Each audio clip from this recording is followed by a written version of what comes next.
अब हम आगे चलते हैं भारत के नगरीकरण। भारत में नगरीकरण का क्या इतिहास रहा है, इस बारे में हम यहाँ पे देखेंगे। नगरीकरण को हम मापते हैं कि कितने प्रतिशत लोग अर्बन क्षेत्र या नगरीय क्षेत्रों में रहते हैं। 2011 की जनगणना के अनुसार ये 31.16% था।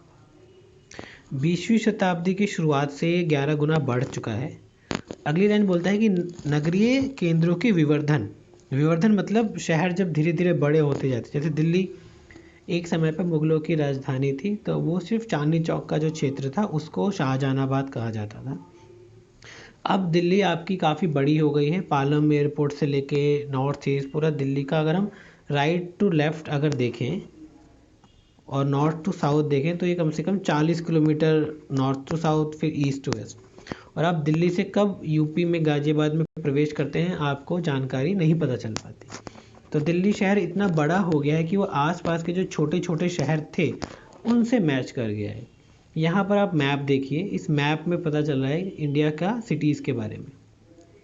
जो सबसे बड़े डॉट हैं उसका मतलब है एक बड़ा शहर। यहाँ पर ये दिल्ली होगा, यहाँ पर ये बॉम्बे, यहाँ पे ये कोलकाता। तो नगर भी नए नए बने हैं और साथ साथ जो पुराने शहर थे वो भी पहले की अपेक्षा में काफ़ी बड़े हो गए हैं।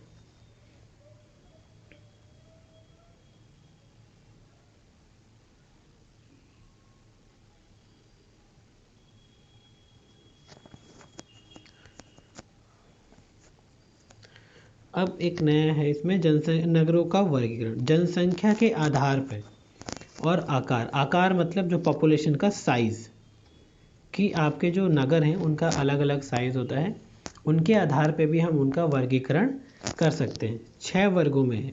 ये बात याद रखने के लिए कि 6 टाइप की क्लासिफिकेशन है इंडियन सिटीज़ का on the basis of their population size, मतलब वहाँ पे पॉपुलेशन कितनी है। इस टेबल में देखिए 1 2 3 4 5 6, 1 लाख से जो अधिक हैं, जहाँ पे सबसे ज़्यादा पॉपुलेशन है वो कुछ 468 शहर हैं। और यहाँ पर पूरे जो भारत की टोटल पॉपुलेशन जो अर्बन पॉपुलेशन है उसका 60% हिस्सा क्लास 1 सिटीज़ में है। क्लास 1 सिटीज़ को हम महानगर बोलते हैं। 1 लाख से अधिक नगरीय जनसंख्या वाले नगरीय क्षेत्र को नगर अथवा प्रथम नगर कहा जाता है, क्लास 1 सिटी। जब भी पॉपुलेशन 10 लाख से 50 लाख होगी तब हम इसे महानगर बोलेंगे, और 50 लाख से अधिक होने पर इसे मेगा सिटीज़ बोलेंगे। मेगा सिटीज़ आप देख सकते हैं, दिल्ली मेगा सिटी से 50 लाख से ज़्यादा पॉपुलेशन है। बेंगलोर का पॉपुलेशन 50 लाख से ज़्यादा है, मेगा सिटीज़ आएगा।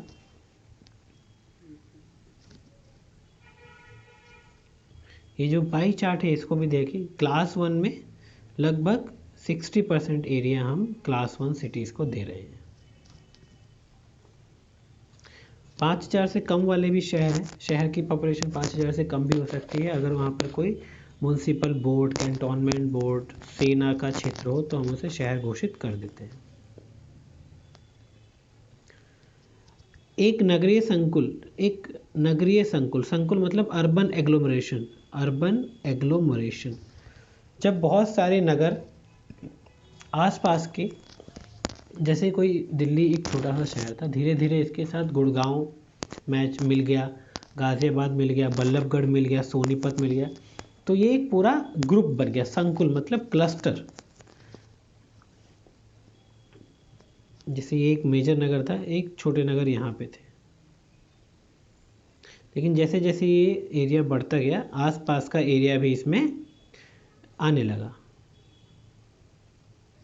तो इसको बोलते हैं नगरीय संकुल या अर्बन एग्लोमरेशन। उसके कई कारण हैं। एक नगर व उसके संलग्न नगरीय बहिर्भूत, एक नगर का बढ़ जाना या उसके आसपास के जो जो छोटे छोटे शहर हैं उनका आपस में मिल जाना। और ये ज़्यादातर किसका होता है, जब संचार बहुत अच्छा हो। अगर आपके पास संचार साधन अच्छे हैं तो दो सिटी को आपस में कनेक्शन करना बहुत इजी होता है। टेबल 4.2 में वही बताया गया है कि भारत के 468 नगर हैं ऐसे जहाँ पर क्लास 1 सिटीज़ हैं और फिर 60% पॉपुलेशन वहाँ पे रहती है। भारत में 6 मेगा नगर हैं जिनकी पॉपुलेशन क्या है 50 लाख से अधिक, और सबसे बड़ा जो नगर है वो है आपका बृहन मुंबई, ग्रेटर बॉम्बे। ग्रेटर बॉम्बे की पॉपुलेशन सबसे ज़्यादा है, जो आप इसमें यहाँ पे देख पा रहे हो।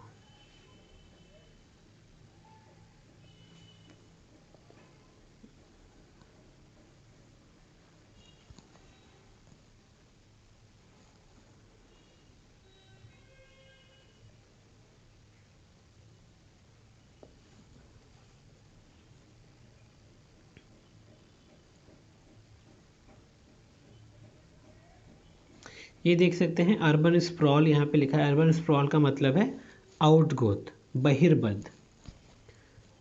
जैसे यहाँ पे दिया हुआ है एक मैप कि दिल्ली 1995 में, जो आपको ऑरेंज कलर का इलाका दिख रहा है, वो दिल्ली 1985 की थी। फिर 1995 में ये ग्रीन कलर के जो पैचेस हैं वो ऐड हो गए, और 2005 में और दिल्ली बढ़ती गई। तो आप देख सकते हैं कि धीरे धीरे शहर बढ़ते हैं। बॉम्बे में भी वही हुआ है। बेंगलोर में आप देखते हैं कि वेस्ट साइड में ज़्यादा डेवलपमेंट हुआ है, नए शहर के साथ बढ़ोतरी हुई है। ऐसे ही हैदराबाद।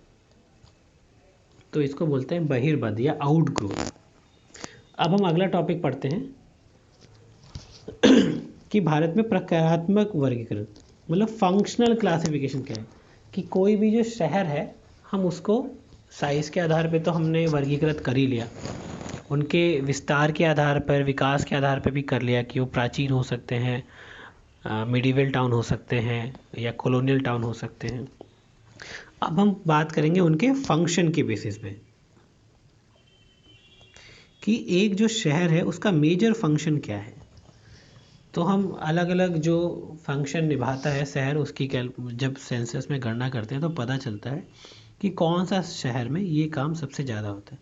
पहला जो यहाँ पर टॉपिक दिया हुआ है कि प्रशासनिक शहर, वो शहर जहाँ पे हमारी पॉलिसी डिज़ाइन होती है, जहाँ पे सरकार बैठती है, डिस्ट्रिक्ट जहाँ पे ऑफिशियल्स बैठते हैं, लॉ एंड ऑर्डर जहाँ पे बैठता है, जहाँ पे हेड क्वार्टर्स होते हैं, वो सारे ही मुख्यालय शहर हैं। जैसे दिल्ली, चेन्नई, चंडीगढ़, भोपाल, जितने भी आपके राज्य हैं उनकी राजधानी हमेशा से ही प्रशासन शहर रहेंगे। दूसरा है औद्योगिक नगर। औद्योगिक नगर जो इंडस्ट्रियल टाउन है, जैसा कि आप देख सकते हो, मुंबई एक फिल्म सिटी मान सकते हो, मोदी नगर कॉटन टेक्सटाइल के लिए, जमशेदपुर आयरन स्टील फैक्ट्री के लिए। तो ये एक विशिष्टीकृत सेवा हो, यहाँ पर एक पर्टिकुलर एक्टिविटी बहुत ज़्यादा होती है। Jamshedpur is famous for steel, Bhilai is famous for steel, इसीलिए हम इसको बोलेंगे कि वो औद्योगिक नगर है। परिवहन नगर, जहाँ पर लोग ट्रांसपोर्ट के लिए यूज़ करते हैं। कांडला एक पोर्ट है, बंदरगाह है गुजरात में, इससे दूसरे देशों के साथ हमारा व्यापार होता है। कोझिकोड, विशाखापट्टनम, इटारसी, मुगलसराय, कटनी, ये सारे वो मेजर जगह हैं जहाँ से सामान आता है और सामान जाता है, तो इसलिए हम इनको बोलते हैं परिवहन नगर। वाणिज्यिक नगर जो फाइनेंशियल कैपिटल में विशिष्टता होती है, जैसे कोलकाता, सहारनपुर, सतना, ये वो शहर है जहाँ पर पैसा या पैसे का लेन देन काफ़ी ज़्यादा होता है। फाइनेंशियल कैपिटल ज़रूरी नहीं सामान का, पैसे का लेन देन। खनन नगर वो शहर जहाँ पे पहले इंडस्ट्री माइनिंग के रूप में स्टार्ट हुई, जैसे रानीगंज, झरिया, डिगबोई, अंकलेश्वर, सिंगरौली में कोल फैक्ट्री है। डिगबोई में आपकी तेल के कारखाने हैं, तेल का सुरंग जिससे तेल निकाला जाता है, कच्चा तेल। अगला फंक्शन वाला शहर आया गैरिसन या छावनी नगर। कुछ ऐसे शहर बसाए गए जहाँ पर पहले सिर्फ मुख्यतः सैनिक लोग रहते थे, ताकि वो आसपास के एरिया पर कंट्रोल कर सकें। जैसे आगरा कैंट, आपने नाम सुना होगा, Agra cantt, Mathura cantt, Ambala cantt, ये सारे वो शहर हैं जहाँ पर सिर्फ इम्पोर्टेंस वहाँ पे सैनिकों को स्टेशन करने से था, ताकि कहीं भी लड़ाई हो तो जल्दी से जल्दी वहाँ से पहुँचा जा सके। ये जो टेबल देख रहे हैं, टेबल 4.3, यहाँ पर भारत के अलग अलग जो राज्य हैं, सिटीज़ जो हैं, उनकी पॉपुलेशन क्या है। तो आप देखेंगे कि सबसे ज़्यादा पॉपुलेशन हमारी यहाँ पे वृहत मुंबई यहाँ की है। Urban agglomeration of greater Bombay 18 crore से ज़्यादा पॉपुलेशन। उसके बाद है दिल्ली, दिल्ली का पॉपुलेशन सेकंड नंबर पे आता है। धार्मिक एवं सांस्कृतिक नगर, ये भी एक फंक्शन है। कुछ शहर इस तरह के फंक्शन में, जैसे मदुरई लोग जाते हैं तीर्थ करने के लिए, बद्रीनाथ जा रहे हैं तीर्थ करने के लिए, शिमला कोई तीर्थ करने के लिए नहीं जा रहा, तो शिमला एक अलग तरह की का शहर है। लेकिन बनारस एक तरीके का अलग शहर है। तो इसमें आपको कुरुक्षेत्र, हरिद्वार, उज्जैन, अजमेर, पुष्कर, ये आपके धार्मिक और सांस्कृतिक शहर हो गए। इसके बाद है हमारा शिक्षण नगर, कुछ ऐसे बड़ी सिटीज़ जहाँ पे लोग पढ़ने के लिए जाते हैं, जैसे लोग लंदन जाते हैं, कैम्ब्रिज जाते हैं, ऐसे ही लोग दिल्ली जाते हैं पढ़ने के लिए। रुड़की में इंडिया का पहला इंजीनियरिंग कॉलेज था। पिलानी इंजीनियरिंग कॉलेज के लिए इलाहाबाद यूनिवर्सिटी फेमस है।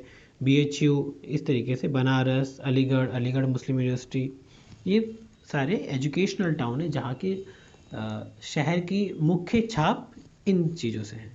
अगला पर्यटक नगर, ये सबसे इजी है, लोग पर्यटन के लिए जाते हैं। इसमें शिमला, मसूरी, जोधपुर, जैसलमेर, जितने भी शहर आप लोग टूरिस्ट के लिए यूज़ करते हैं जहाँ पर पर्यटन और पर्यटन से संबंधित एक्टिविटीज़ बहुत ज़्यादा होती हैं, ये वो शहर हैं।